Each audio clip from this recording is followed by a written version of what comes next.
அழகாக உன்னை நான் ஏந்தி செல்வேன், சினுங்காமல் உன்னை நான் பார்த்து கொள்வேன்.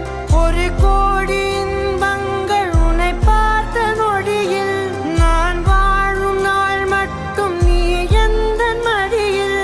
உன்னை ஈன்ற பொழுதிங்கு கடவுள் தன் முகம் பார்த்த பொழுது உன் பாதம் தொழுது.